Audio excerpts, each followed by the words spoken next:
Students sociology যারা class 12-এর 2026-এ পরীক্ষা দেবে অর্থাৎ 4th সেমিস্টার, তাদের জন্য সাজেশন হিসাবে বেশ কিছু প্রশ্ন দিলাম। এগুলো তোমরা তৈরি করতে থাকো। এটা দিলাম 6 মার্কসের। এই সোশিওলজির প্রশ্নগুলো হলো, প্রথম প্রশ্ন দিয়েছি নিরক্ষরতা বলতে কী বোঝো? নিরক্ষরতা দূরীকরণের সর্বশিক্ষা অভিযানের ভূমিকা সম্পর্কে লেখো। মোস্ট ইম্পর্টেন্ট প্রশ্ন। নেক্সট হচ্ছে ভারতে দারিদ্রতার কারণগুলি আলোচনা করো। ওইটাও কিন্তু মোস্ট ইম্পর্টেন্ট প্রশ্ন।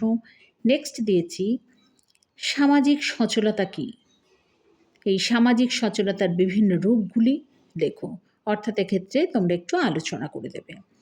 6 মার্কসের প্রশ্ন। নেক্সট দিয়েছি সামাজিক আন্দোলন কী? এই সামাজিক আন্দোলনের উদ্ভবের কারণগুলি লেখো। এখানেও বলি যে প্রথমে সামাজিক আন্দোলন সম্পর্কে লিখবে, তারপর সামাজিক আন্দোলনের উদ্ভবের যে কারণগুলো রয়েছে সেই কারণগুলো সম্পর্কে লিখবে। নেক্সট দিয়েছি পরিবেশ দূষণ কী?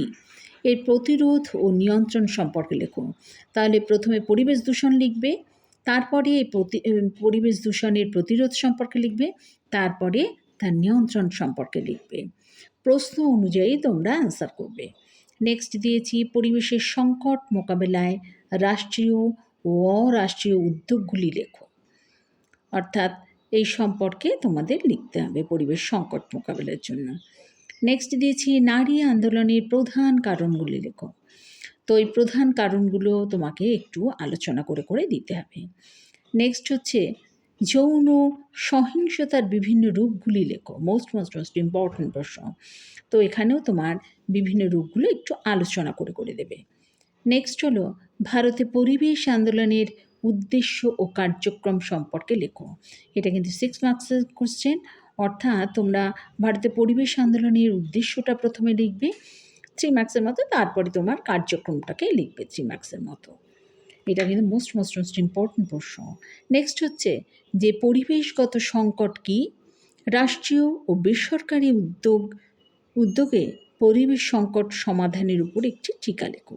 অর্থাৎ পরিবেশ সংকট সম্পর্কে প্রথমে তোমরা লিখবে, তারপরে রাষ্ট্রীয় ক্ষেত্রে এর সমাধানের বিষয়টা লিখবে, তারপরে বেসরকারি উদ্যোগের ক্ষেত্রেও কিন্তু সমাধানের উপর একটু টিকা লিখবে। অর্থাৎ এই প্রশ্নটা কিন্তু ভালোভাবে তোমরা তৈরি করবে। মোস্ট ইম্পর্টেন্ট প্রশ্ন। আর শেষের দিকে দিয়েছি সমাজ জীবনে গণমাধ্যমের প্রভাব লেখো। অর্থাৎ সমাজ জীবনে গণমাধ্যম সম্পর্কে তোমরা একটু লিখবে, এর প্রভাবটা আলোচনা করবে 6 মার্কসের মতো। আর এছাড়াও হিসাবে আসতে পারে গণমাধ্যমের সদর্থক দিক ও নেতিবাচক দিকগুলি আলোচনা করো। অর্থাৎ গণমাধ্যম কী সে সম্পর্কে একটু লিখবে, তারপর গণমাধ্যমের সদর্থক দিকগুলো প্রথমে আলোচনা করবে, তারপরে গণমাধ্যমের নঙর্থক দিকগুলো অর্থাৎ নেতিবাচক দিকগুলি সম্পর্কে আলোচনা করবে।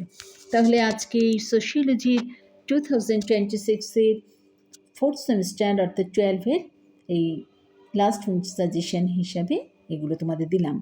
আর এটা ওর হোয়াটসঅ্যাপ নাম্বার। যদি কোনো কিছু জানতে ইচ্ছা হয় তো এই নাম্বারে কল করতে পারবে 8775694667 বা কোনো নোটসের ব্যাপারে।